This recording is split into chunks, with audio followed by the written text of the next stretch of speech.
That's the start of the trek to Lake Daniell. Just starts on the other side of that wee shed there. Yeah, takes about 2 hours to walk up to the hut, so we'll get on our way.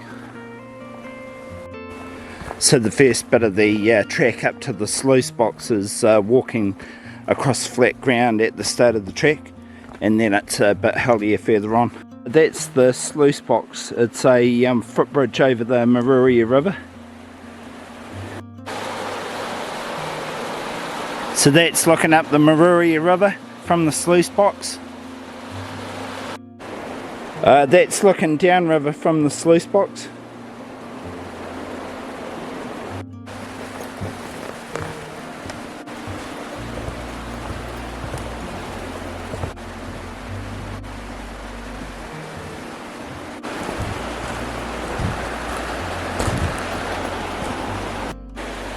That's the Alfred River down there. Flows into the Maruria River near the sluice box.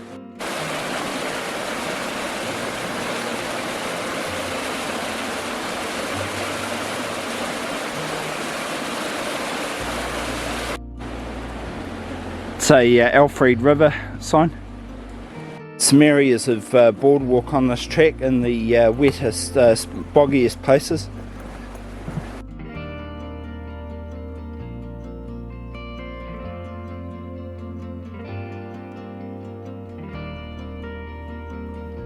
After that initial flat area, you're sidling along next to the river, just up on the hillside.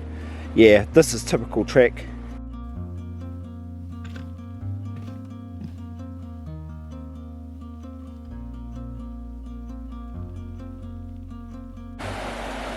So there's two big flat areas along the course of the Alfred, the lower and the upper, and that's the lower flat.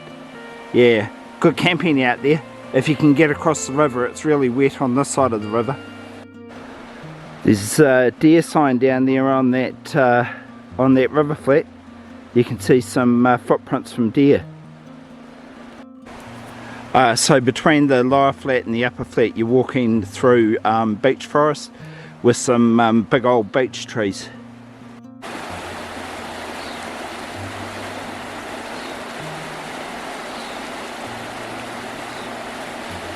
That branch over there is a tree swing that thousands and thousands of kids must have jumped up on over the years. Yeah.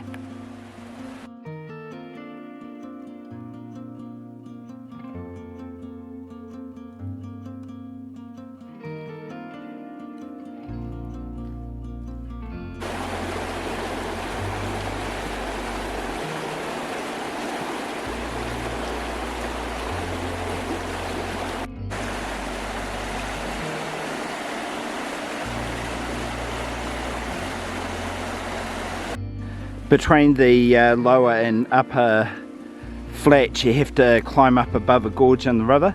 Yeah, so you climb up the side of a hill and then you side lean along the hill.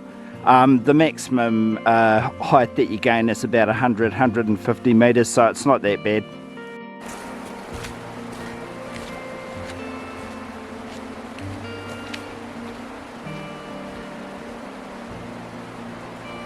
Some safety fences to stop you going over a bluff. River's down below down there.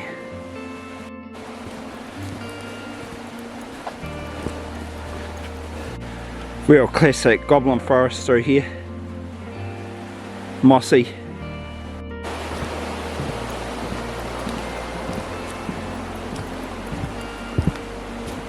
This is a longer section of boardwalk you're walking over. It's about 1.5 k up the track. You cross over 13 bridges on the way up to Lake Daniell's. This is one of them.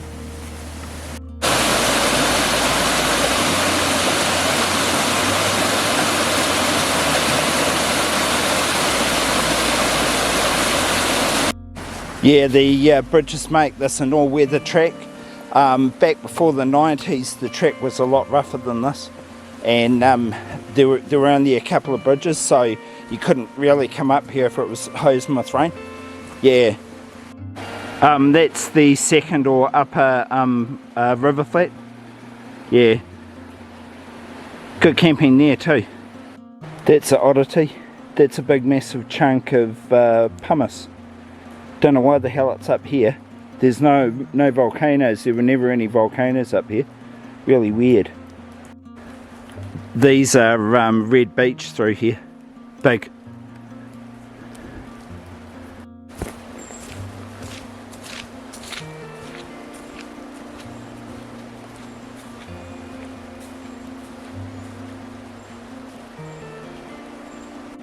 So there's some big flat open areas up above that second clearing. Great places to stick your tent up. This is about an hour and 15 minutes into the trek.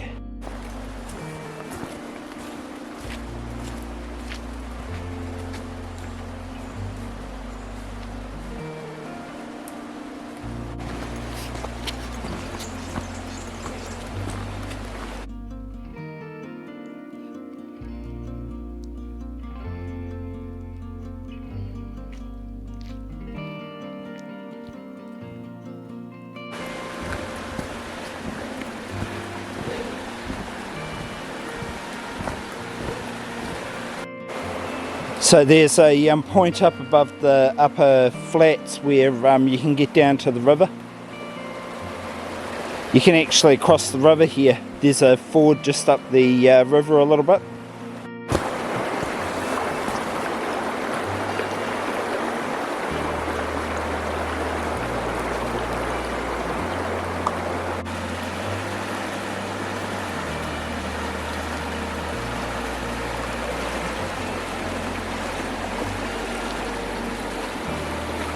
What you're basically doing now is you're just climbing uphill. You have to climb up around another gorge in the river. Yeah, and this takes you up to the highest point of the trek. So you're climbing up about maybe 120 to 150 meters above the river and then down on the other side. So there's the Alfred River way down below me.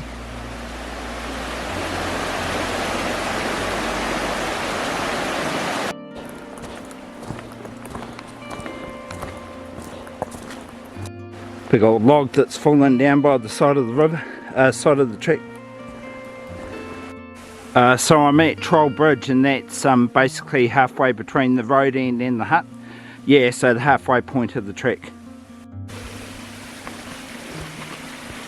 So you can see the sign there, halfway. Yep, and the bridge.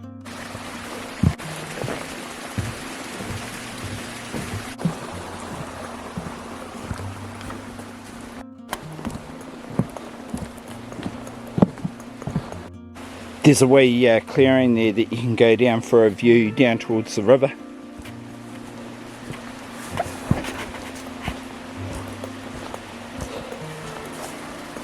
Yeah, I'd be careful going down there on a day like today. There's a big drop off down the bottom down there, like the slope is really slippery. Yeah, I'm not going to go down there. So that's the Pell Stream seat. At one time you could actually see out to Pell Stream from there, but the trees have grown up. I normally stop for a break here, but there's some people just down the trek, so I'll just keep heading along. So the Pell Stream seat is the high point on the trek, and then you're heading down and eventually onto like this big long river terrace that you go across. Yeah, I've probably got about maybe 3.5 k's to the hut. Yeah, so you can see from the seat you start heading downhill. I'm about 100 meters down from the Pell Stream seat. That's the one of the routes that you can take down to get to Pell Stream. So you go down the bottom of the hill there, and then Pell Stream's basically right across from us. Yeah, there's a hut up there. It's a real hardcore walk up to the trek. Takes like about 6 to 7 hours. Yeah, must go up there sometime. That's the upper Alfred stream, river. That's looking up the Alfred stream. I'm near the confluence with the outlet from Lake Daniell's. probably about maybe 400 meters down from the confluence. There's some berries on that Curosporum plant.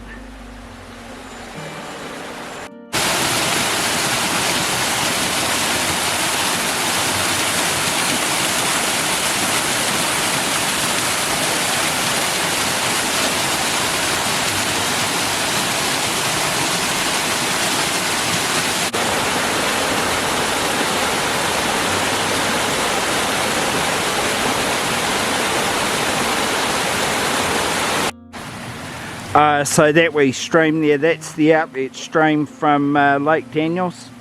Winds down the valley to this point, and then the confluence with the Alfred River's just about 100 meters down that way. Yeah. From here we just have to climb up onto this river terrace, and then we're going across this big river terrace for the last 2.5 k's to the hut. So I'm probably about maybe just slightly over an hour away from the hut. Yeah.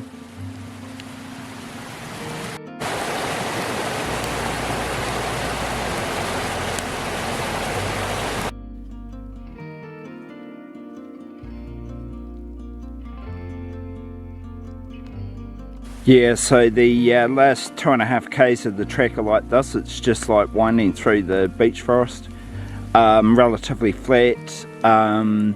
Yeah, I'm probably about maybe 2 k's away from the hut now, so maybe 35-40 minutes walk.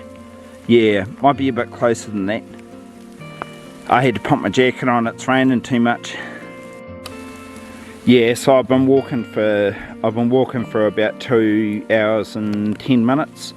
I just stopped for a drink of water. Haven't had a break up till now. Just, you don't really want to when it's raining.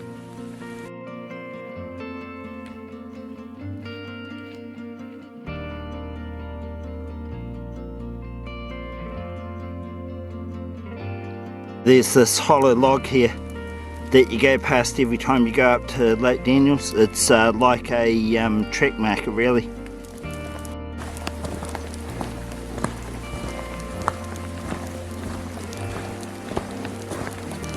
That's the outlet stream from Lake Daniell's. I've forgotten what its name is. We're about maybe a car away from the hut, because I recognise the spot. Yeah, so probably about maybe 20 minutes walking. You know when you're getting up close to the hut because the forest opens up. Yeah, the lake's only about 200 meters away. So we're at the outlet stream quite close to the lake. The lake's about maybe 40 meters away from here, and the hut's about maybe slightly less than 100 meters up the track. This is Lake Daniell's Hut, well rather Lake Daniell's Hut 2. There was a previous hut here that was removed in 2020, and this hut was built, so this hut's only a couple of years old.